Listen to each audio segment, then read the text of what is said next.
Hi everyone, it's Annalisa and welcome back to my channel.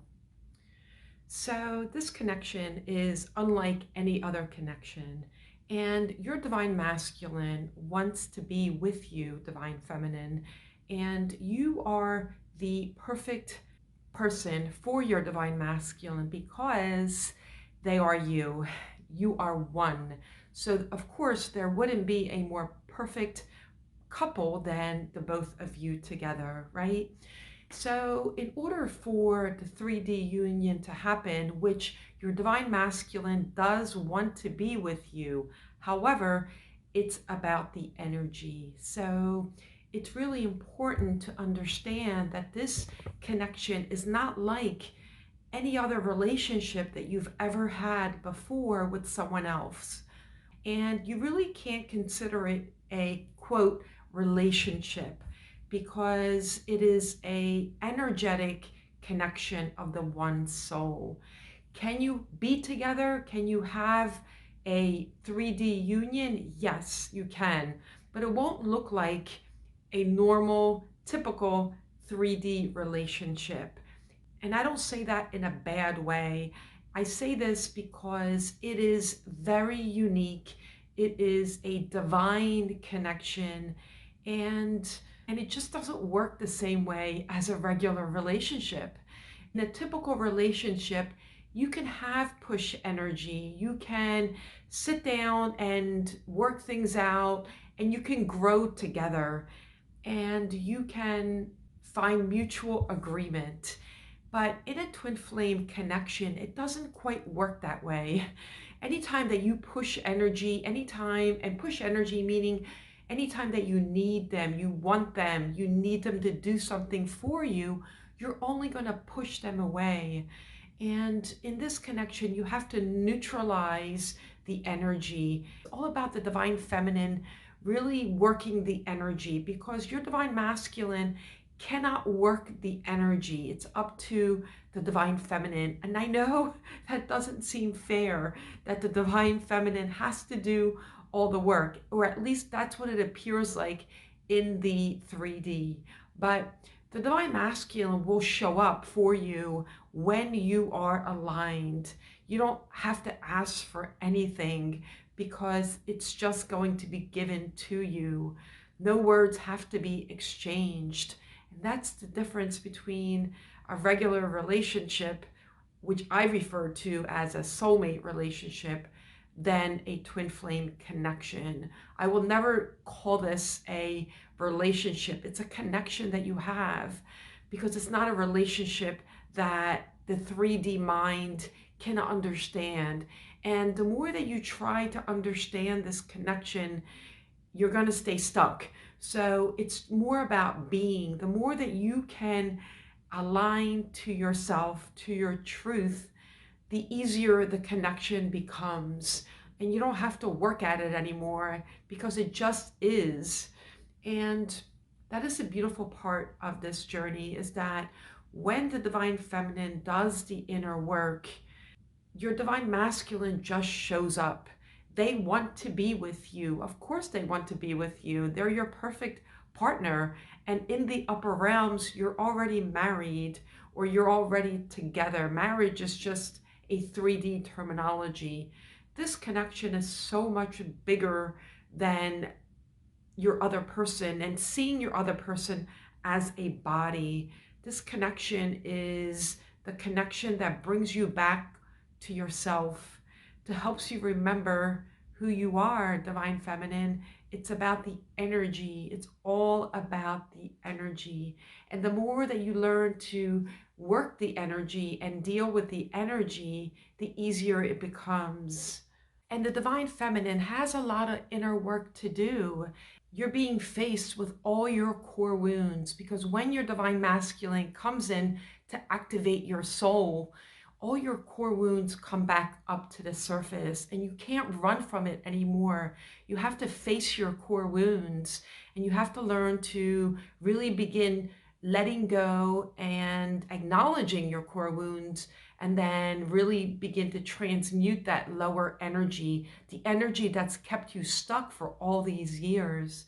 which is why your divine masculine came in to activate you, to help you come back to your authenticity and your true self. And that is a gift, divine feminine.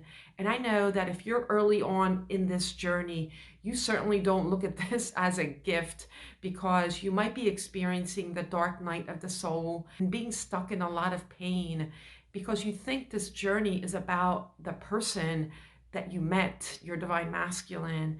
And it really isn't. It isn't about your person.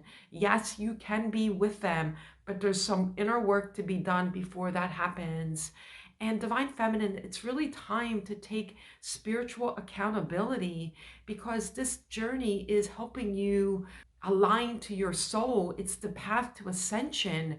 And although you're already ascended, it's helping you remember who you are. And that's not easy, because that involves letting go of the ego mind that's keeping you trapped, right? It's helping you to come back to your heart center.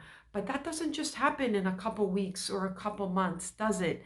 It takes quite a while, if not years, to really learn to let go and to find yourself and find the stillness within yourself, because that is when all the answers come to you.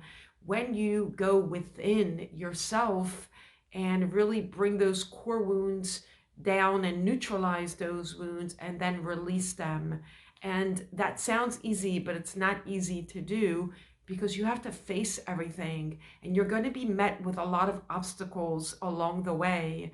I always say this is the hardest journey you'll ever go through, but at the same time, it is the most beautiful journey as well, because as you begin to align, you have so much light that you're holding already, and that light is here for you to shed onto the planet.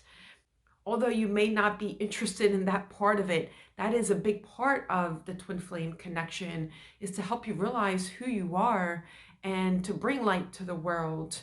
It's so much more than having what you think might be just a typical relationship with your divine masculine. It will never be a typical relationship. It is a divine, beautiful, sacred connection. It's the same connection that you have with God, with your creator, or whatever terminology you want to call your creator. When you connect to your creator, to that intensity and that sacredness, that is the connection that you have with your divine masculine. And when you can embrace that energy of love, then your divine masculine just shows up for you. And that is the beautiful part of this journey, is that when you can embrace that energy and come back to that energy of love, to that energy of truth, to that energy of authenticity and aligning with your soul, then that is the twin flame connection. That is your divine masculine, because your divine masculine is an energy that you have already within yourself. Your divine masculine wants to help you bring that energy back in the 3D world, so you can show light, and you can show light to not only yourself and know that you come first, you have always come first, and then show light onto others. And that's not easy. It's not easy to do that, because it involves letting go of duality, letting go of realizing that everything around you is not separate. You are one with everything around you, with the air, with nature, with your family, with strangers, and of course, with your divine masculine. And that entails embracing the energy of unity consciousness, or some call it Christ consciousness, which is that oneness, which is an energetic shift, which happens in this connection. But yes, it involves a lot of inner work, and there is no rush. There is no time frame, because time in the multi-dimensional universe does not exist. But your divine masculine is waiting for you. They're waiting for you to come home to yourself. And when you come home to yourself, guess who shows up? So keep doing the inner work, Divine Feminines. And just a note, a lot of you have been asking about balancing the energy when you are in contact with your Divine Masculine. So I will be rolling that out within the next week or so. It will be a 3-day workshop, and I'm really excited for this one as well. So just look out for it in my upcoming videos or shorts that I put out. If you need more help, I do have a website, inthehiddenkingdom.com. Sending you all so much love.